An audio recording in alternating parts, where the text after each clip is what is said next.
Okay, get ready because we're about to take a story you think you know and flip it completely on its head.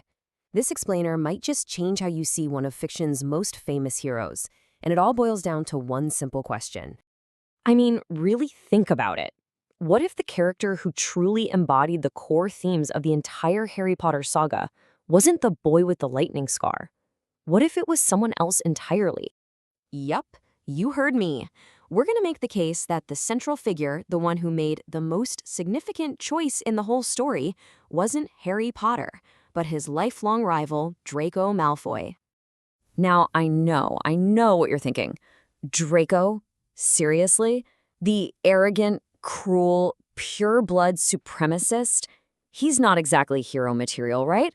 But just stick with me here. If you look a little closer, his story is so much more complex than you remember. To even get into this, we have to go all the way back to the beginning. The whole chosen one idea. It all hangs on one single thing, that prophecy made by Sybil Trelawney about a boy born at the end of July. But here's the kicker, the part that so often gets overlooked. The prophecy never actually said Harry Potter. It just laid out some possibilities. It wasn't some grand cosmic fate that sealed Harry's destiny. No, it was Voldemort. He was the one who heard the prophecy. He was the one who chose Harry as the threat, and by attacking him, he was the one who marked him as his equal, fulfilling the prophecy's terms himself.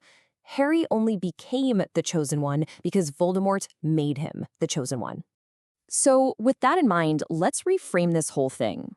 What if being chosen isn't about destiny at all? What if it's about making a choice against impossible odds? A choice to find the light when you've only ever known darkness? And that is where Draco Malfoy's story gets so fascinating. His journey is the complete opposite of Harry's.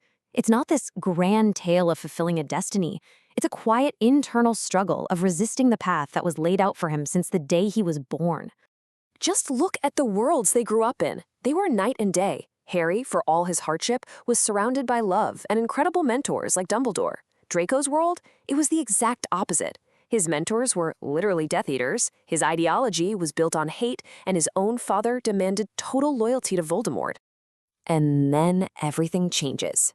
In his 6th year, Draco gets an impossible, terrifying mission straight from Voldemort himself. This isn't about school rivalries anymore. This is life and death. And under that immense pressure, that smug, confident bully we all know just completely crumbles. He's not some cool villain anymore. He's a terrified, isolated teenager trapped in a situation that is way over his head.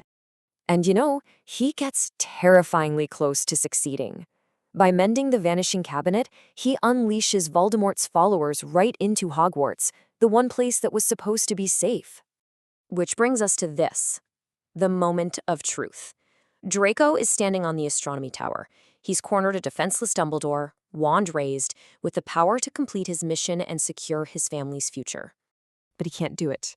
Every pressure, every expectation, his entire upbringing is screaming at him to cast the curse. And in that one moment, he hesitates. And that hesitation is absolutely everything.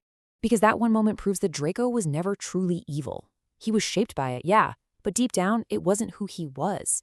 And this just perfectly illustrates one of the series' most powerful themes. You know who said it best? Dumbledore himself. It's not about what you're born with or what path is set for you. It's about the choices you make when everything is on the line. So maybe we need a new definition for chosen one. Maybe it's not the one chosen by prophecy, but the one who chooses for themselves. The one who has to fight against every fiber of their being to do what's right.